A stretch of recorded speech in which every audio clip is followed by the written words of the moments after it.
If you own an Xbox 360, the chances are that at some time or another you've come across a problem connecting your controller to the brain of the machine itself. And when that happens, you'll get controller failure. Your controller will disconnect from the machine and you'll be unhappy with your Xbox. In this guide, I will be showing you the top reasons why this controller failure happens and hopefully how to correct them. So, in an ideal world, when you switch on your machine, the controller will connect to the Xbox as shown by the one green light there in the corner, and that is what you really should expect from an Xbox. But what happens if all four lights are flashing on your controller and nothing seems to be happening on the machine? Well, the first thing you should do is to go the legitimate Xbox way by pressing that button on the controller, which is usually under the flap of the wired controller unit, and that button is actually very hard to access if you only have a wired controller. And it is possible, if you apply a flat blade screwdriver under that thing, it is possible to find a sweet spot where you will gain power from the lead and you can press the button at the same time. I have employed that trick and it is not recommended. The best thing to do is to get hold of a battery pack like this one, which enables the wireless functions and also enables you to hit that magic button on the top. And so there is a similar button on the front of the Xbox 360. You must reach in and press that in order to instigate the reacquisition of that unit, and at first you don't succeed. Try again, because there are a number of settings that will change every time you do press that button, and there are a number of channels by which that Xbox will try to communicate with your controller.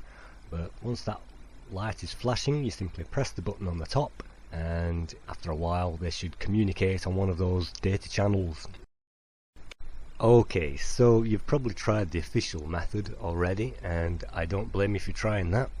What other methods can you try if that fails? Well, the first thing I do is to disconnect anything metal from anywhere near the console. In this case I'm going to remove these keys, and this memory stick will also drain the console's power and also create earthing problems, so removing those might just get your console to connect.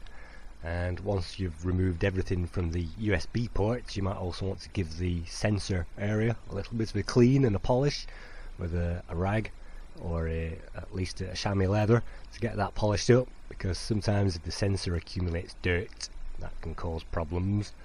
And you might also want to try the trick of ejecting the CD, and that sometimes, if you waggle that around, the tray can sometimes connect a problem on the unit, because most oftentimes problems are caused by the unit simply not being able to earth itself.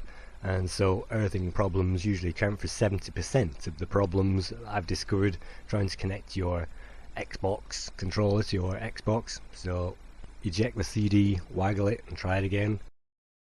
Avoid things like washing machines and microwaves and mobile phones and Wi-Fi signals and iPads and anything else which uses Wi-Fi.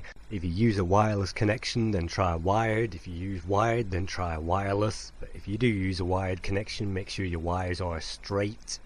And as you can see, I plug my wires into the rear of the Xbox, the rear USB port. If all that fails, then it's time to remove the fascia of the Xbox 360 itself. That just lifts forward. It's just held on by two tabs there, two push tabs. So with that out of the picture, it's sometimes easier for that sensor to make a contact with the controller, and sometimes it's possible to clean around that sensor, and I've been known to blow into that area and blow that area out and have success on getting my Xbox 360 to reconnect using that method.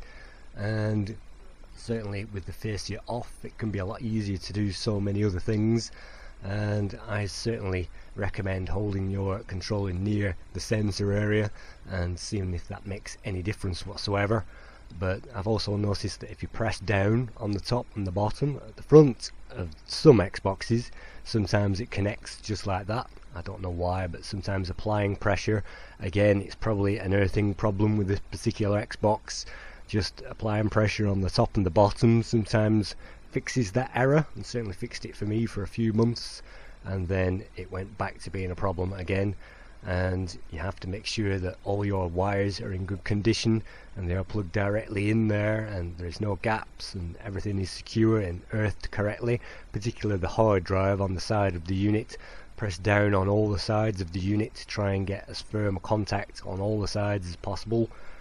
And if all that doesn't work, then your next step will be to remove the sides of the Xbox 360. These are held in place by, again, push tabs, so if you can get a flat blade screwdriver between those, they should just lift out vertically, and they can be damaged quite easily removing those and putting those back in again. So once those sides are out, I'd probably leave those sides out. I'd recommend leaving those alone, otherwise those tabs might get damaged. And that's the cover for the left that you are looking at the moment, so that's usually an easy one to get out. And this is the one to the right, which usually has the hard drive over the top of it, and a simple pull out of the hard drive and a pull out of those looks like 4 tabs in the back and 2 at the front, and those should just lift out of their housing. Again, a flat blade screwdriver under those or a decent pull out should get those lifted out. And again, don't bother putting those back on the Xbox if you can help it, because every time you remove those you'll damage them. But by removing those sides, it opens up the sides of the Xbox to be inspected. And you might notice on this particular machine to the left I've actually soft glued in a wire which connects the left and the right. It just connects the earthing tabs on there. By pressing down in that area, I discovered that the light lit for a long time, so by sticking that bridge over there, that actually corrected the grounding issue on those grounding panels, and that corrected the problem for about 6 months before I had to try a different tactic. But that was a previous effort which did work for quite some time. And if all that fails, then the next step is to actually get into the Xbox itself, and for this you are going to need a key, a special Xbox 360 key, which I happen to own. I got this off eBay for a number of dollars, and this master key will allow access by pushing down on those 5 tabs on one side and 2 holes in another. That should open up the back of the Xbox. So all we need to do is to align that key in with those holes, and you really do need the key to get into an Xbox. There really is no other way around it. And simply press down and push the sides apart at the same time, take it to the other side, line it up with those other 2 holes, push down and pull apart at the same time, and then that should open up the back of the Xbox. You should be able to now pull that apart, and quite easily. And the next step is to turn the entire machine upside down. So let's turn that over, and the bottom of the unit should now pull out quite easily by lifting that in a number of places. And on the front of the machine there are yet more of those tabs to pull up, and you'll yet again require a flat blade screwdriver or strong fingernails to get your fingernails under those. They'll simply lift out, and the bottom of the unit, because we've turned this upside down, the bottom should just lift out perfectly naturally, and that reveals the shielding side of the machine. And this allows us to access the front panel circuit board. Now that we have access to this beautiful contraption, we can test various parts on the front of the machine, and as you can see, just bending that circuit board, if it has a dry joint in there, just flexing that circuit board will cause your controller to connect and disconnect at will. So it's always worth getting your fingers behind there and seeing if anything makes a difference. And sometimes it does, and you might be surprised. But the only way to get to that circuit board, as I say, is by acquiring an Xbox 360 key and taking the back off. I like to put a pencil eraser behind that thing just to force the circuit board forward and to make sure that that thing always connects. That fails, it's on to the next step. And for this we will need an Allen key to remove the master screws, which I'm just pointing out there. The master screws have been removed already on this unit around the outside. You can ignore all the other screws, they just add to the shielding. So all the ones that I've taken out of this unit must be removed to get into the inside, and there is another one on the bottom corner as well.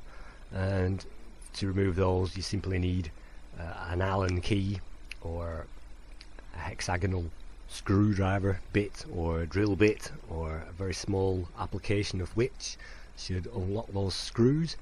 And remember, anti-clockwise turns screws off and clockwise puts screws on, so a few turns of those, very long ones. And as I say, ignore the ones that I'm pointing out at the moment. They're secondary screws. All the main ones have been removed from this unit already, and once those are out, it's time to disconnect the CD arm from the CD DVD eject button.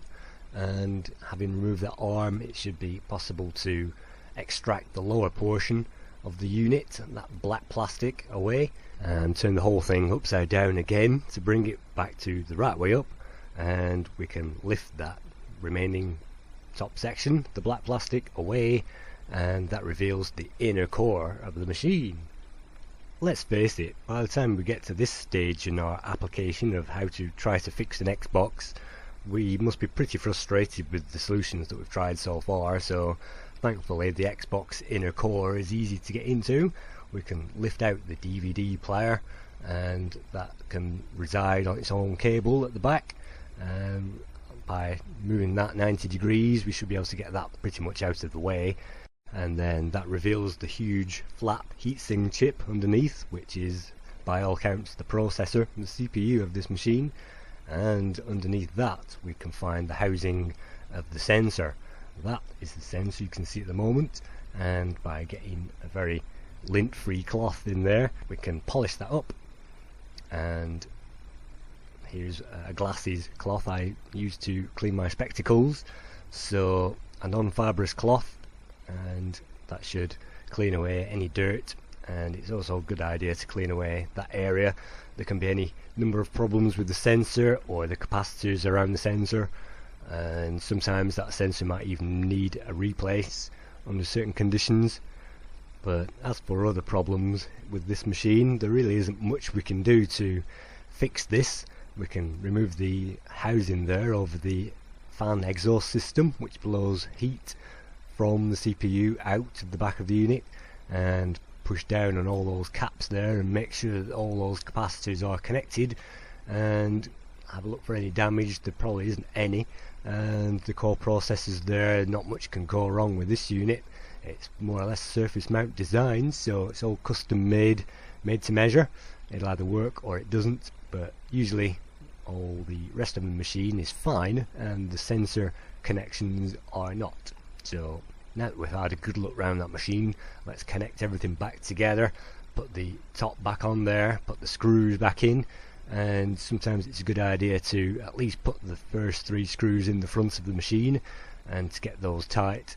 And sometimes the machine likes the screws in the back, sometimes it doesn't. Sometimes it likes the screws in with a quarter turn loose or a half turn loose, and sometimes it doesn't like screws in particular holes.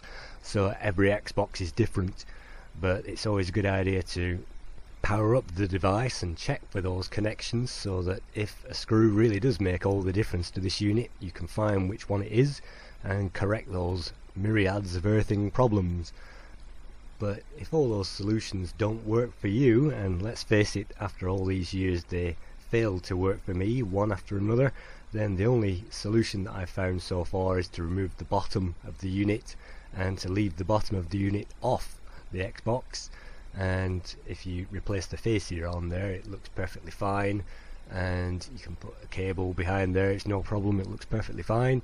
But that is the only way I've found, actually, after trying all these solutions, to get the thing working. So thanks for listening to this guide. I hope it's been worth it, and thank you.